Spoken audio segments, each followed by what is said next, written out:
A few years ago, switching jobs paid you about 8 percentage points more than staying put. Today, that edge is down to about 2. The single best wealth move of the last decade is quietly closing. If you were counting on job hopping to outrun inflation, this is not the same game it was in 2022. The math shifted under your feet. If you are 28 to 45, building income, and you have been told that switching jobs every 2 years is the fastest path to wealth, this is not a discipline problem. It is a data problem. The strategy was real. The data just moved. And knowing the new number changes exactly when you should move. Let me show you what that gap looks like on a graph, because once you see the shape of this thing, you cannot unsee it. Picture 2 lines. One line tracks wage growth for people who switch jobs. The other tracks people who stayed. In early 2022, those 2 lines split apart violently. The switcher line launches upward. The stayer line stays relatively flat. The gap between them, what ADP calls the switching premium, hit 8.4 percentage points in April 2022. That is what I call the closing edge at its widest. Every percentage point represents real dollars. On a $70,000 salary, 8 extra percentage points of wage growth is roughly $5,600 a year.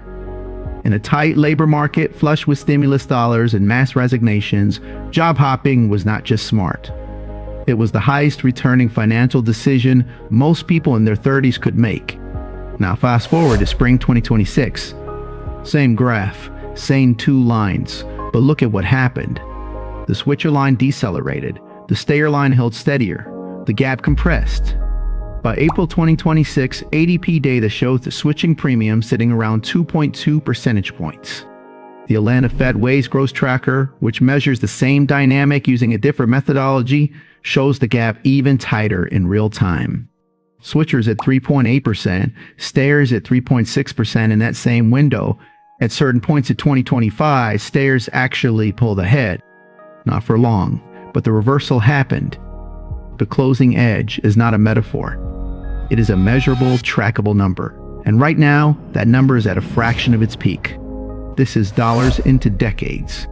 If you want to understand why the financial advice that made sense 3 years ago might be quietly costing you money today, subscribe.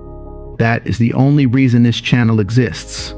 Now let me explain why the edge closed, because understanding the mechanism is what lets you know when it might open again. The 2022 switching premium was not normal. It was the product of a very specific set of conditions, stacking on top of each other at the same time. First, the pandemic compressed years of labor market disruption into 18 months. Second, stimulus money inflated consumer spending faster than employers could staff for it. Third, mass resignation created a bidding war for experienced workers. Companies were not just offering higher base salaries. They were offering sign-on bonuses, remote flexibility, and equity grants to pull talent from competitors. The premium was real, but it was also artificial. It was built on conditions that were never going to last. What happened next is what I call the frozen market. Hiring slowed, rate hikes tightened credit, tech layoffs signaled to the broader economy that the talent shortage was over. And employers, having watched their labor costs spike through 2022 and 2023, recalibrated. They got better at retaining the people they had. Retention bonuses became common. Internal promotion tracks got rebuilt. The tools employers used to bleed talent quietly reversed direction. The frozen market is not a recession. Unemployment is not high. People are still switching jobs. The difference is that the financial reward for switching compressed so dramatically that the math equation changed entirely. Let me build that equation for you. Malcolm is a project manager making $85,000 in early 2022. He has a competing offer for $95,000. He takes it. That is not just a $10,000 raise. At the time, the switching premium in ADP data shows that switchers were outpacing stayers by 8.4 percentage points annually. Malcolm lucks in a higher base and continues compounding from that higher starting point. Over 3 years, the financial gap between switching and staying is meaningful.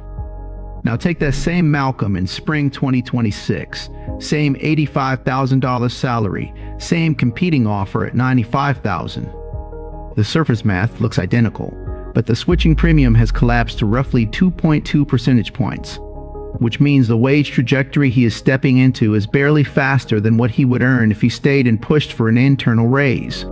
The headline offer looks the same. The underlying momentum is different. Here is where the math gets specific. On an $85,000 salary, 8.4 percentage points of annual wage growth advantage compounds to roughly $28,000 in additional earnings over 3 years compared to staying. That is before you account for faster title progression, equity refreshes, and network expansion at the new role. At 2.2 percentage points, the same 3-year calculation produces about $5,600 in additional earnings. Same move. Same decision on paper. The payout is 80% lower.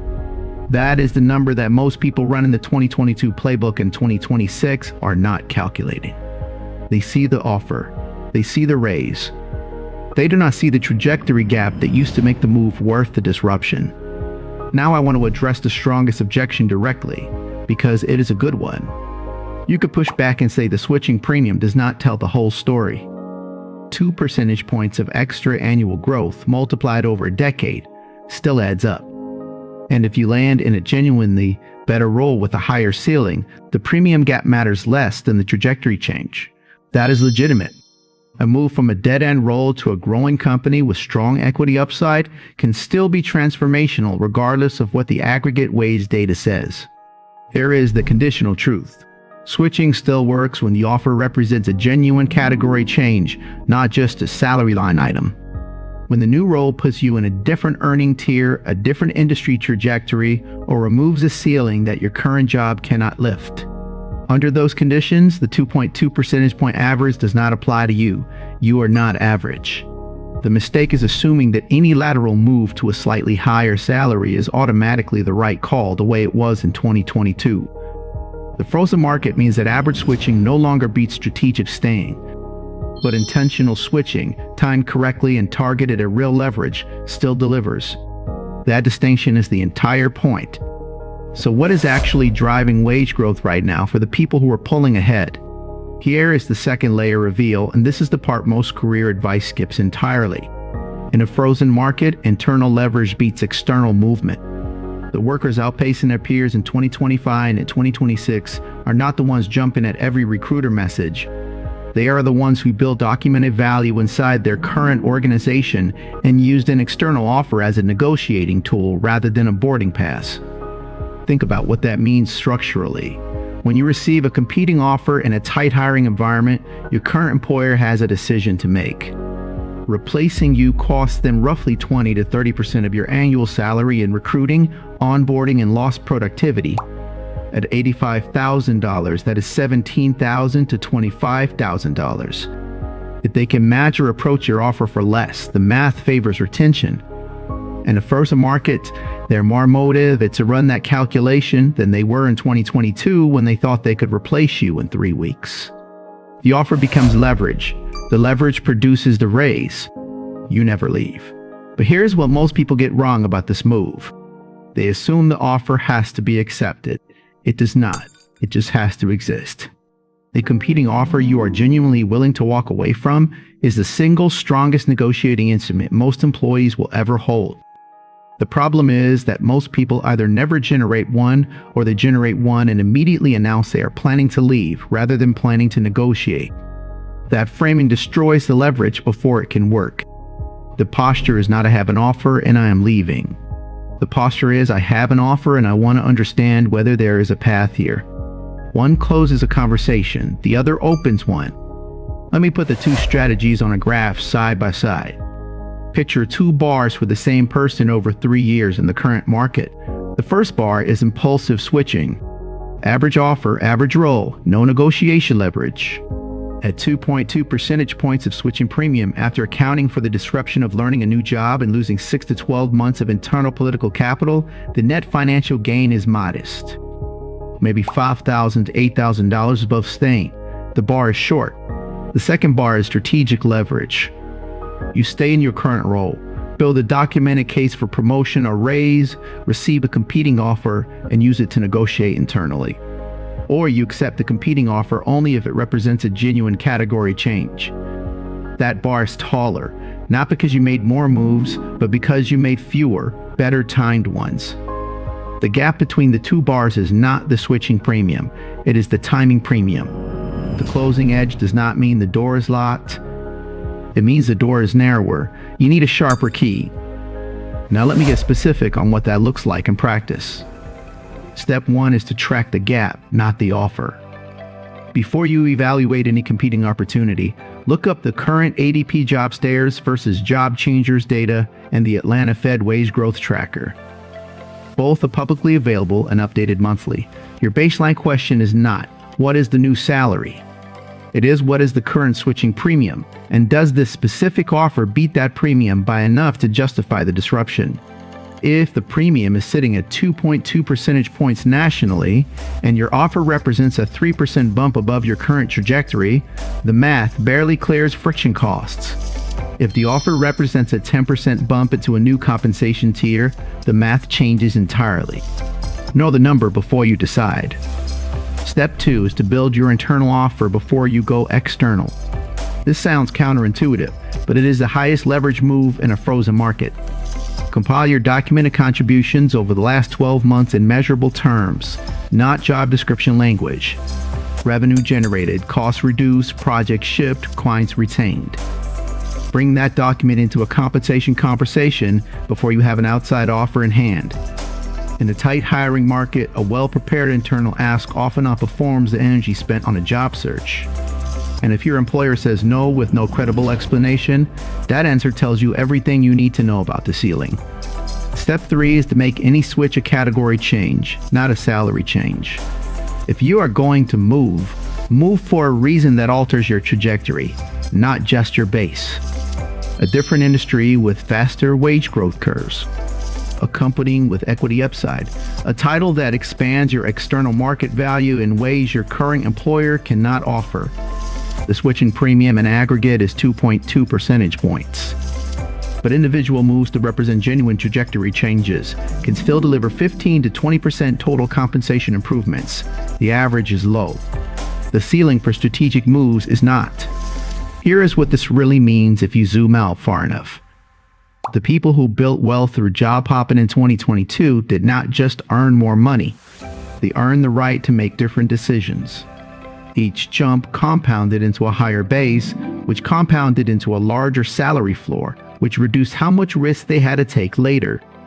The closing edge does not erase that. If you made smart moves during an open window, you are ahead. But if you missed the window, or if you were early enough in your career that 2022 was not your chapter yet, the frozen market is not a consolation prize. It is a different game with different rules.